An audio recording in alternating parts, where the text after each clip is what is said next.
Hello everyone and welcome to a new video. Today it is unboxing time again. Last week I did an unboxing of a Brutalis Dreadnought and I will leave the link in the description of course.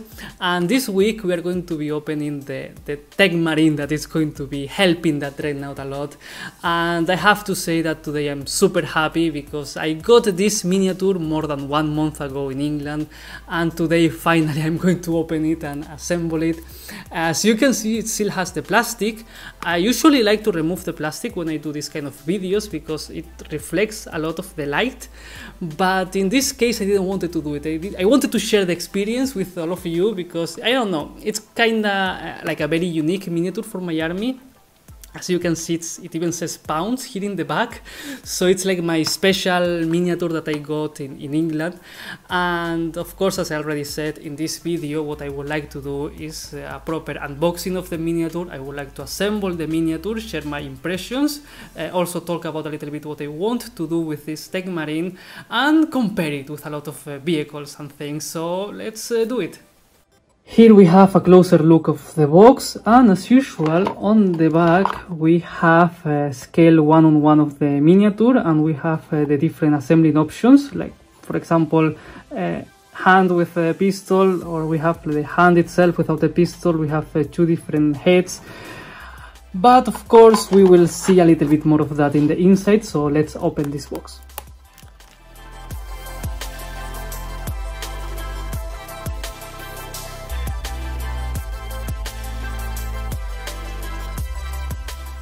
In the inside we have some Ultramarines transfers that of course I'm not going to use because this is going to be a Black Templar, but it's always nice to have some transfers inside.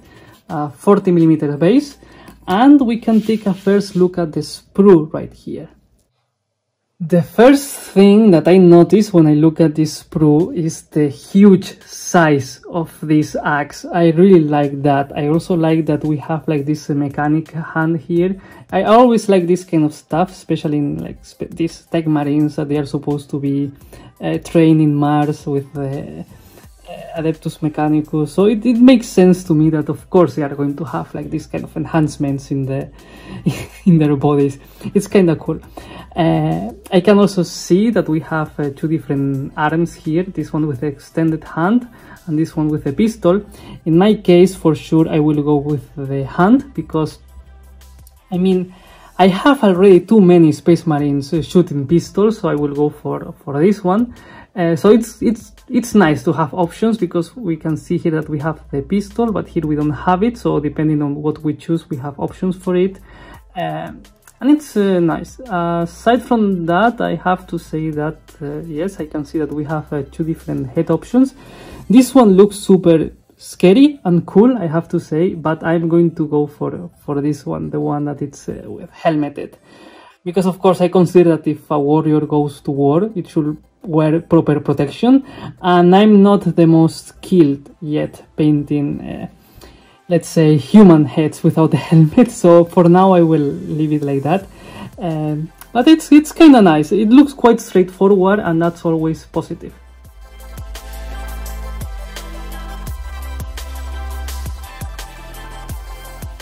We assemble the main part of the body, and then we can choose between 2 different options.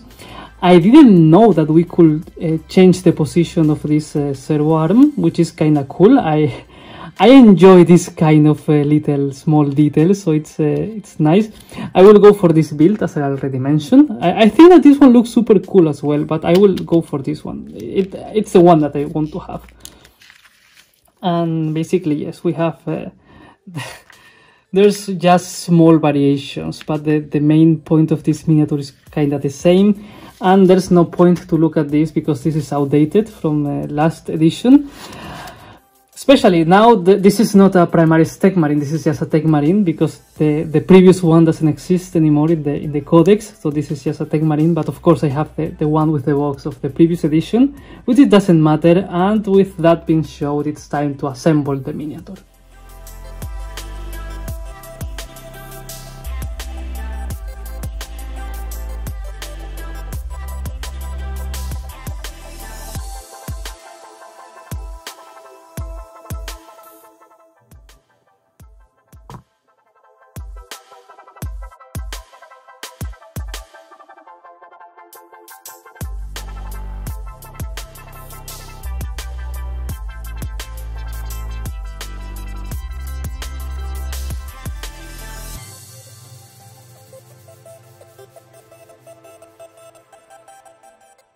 Here we have my Techmarine fully assembled, and I would like to say that it was a more simple and straightforward experience than I expected, because as you can see, we have a lot of things going on in this miniature. We have a lot of things in the back, and for example this thing here, I thought that it was going to be more complex, or it was going to be a little bit more challenging, but not. I was happily surprised. As I mentioned earlier, I choose the arm without holding the weapon, and I choose the helmeted option, and I have to say that I changed this shoulder pad. This one is from the Black Templar's upgrade spruce, because yes, I want this miniature to look a little bit more like a Black Templar, so that will be nice for it.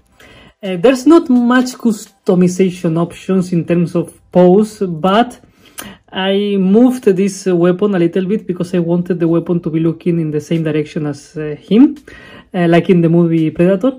So I kind of wanted to have that. I think it looks nicer and it's interesting. Aside from that, I think that it's important to mention that during the assemble of this miniature, I had to remove a lot of mold lines, much more than I'm used to, and I want to view this from a positive perspective, because when I look at this sprue, you can see the date quite clearly, and this means to me that there's like a huge improvement in terms of quality from Games Workshop miniatures, because for example the more recent ones that they have been doing, they barely have them, or if they have them, they are like super easy to remove. In this case, there was like a lot of them. It was quite noticeable. I had to spend a lot of time with the knife removing them to make it look nice. But as I said, I want to see that from a positive perspective, that the quality has improved during these last 4 years.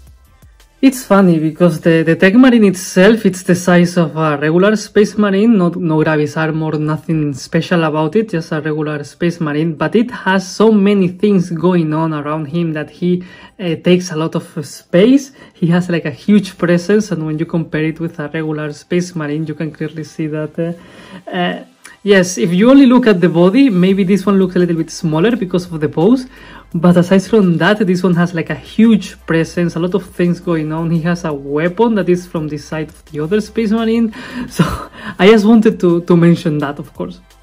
And finally, this is a comparison that I wanted to make since the moment that I got this miniature, because I got a Techmarine because I wanted him to be supporting my Dreadnoughts in battle. And I wanted to see how it would look next to them. I'm very happy because the Dreadnoughts are huge compared to this miniature, and I think that they would look fine next to each other. I mean, my main goal is for this one to support this Dreadnought, but I know that this is faster, and this one wants to charge the enemy. This one is not as fast, so maybe it can be left behind. That's why I want to have like 2 Dreadnoughts together. So if this one charges and goes crazy against the enemy, I can have the Techmarine next to, for example, the Ballistus or the Redemptor, because these ones, they don't need to be right in front of the enemy. And like this, I can have my Techmarine protected as well. So that's kind of my point with this thing that I want to do. I will see how I manage to do it. I still need to make another one of these. So it's going to be fun, and I'm super happy how it looks right now. So I cannot wait to start painting this miniature.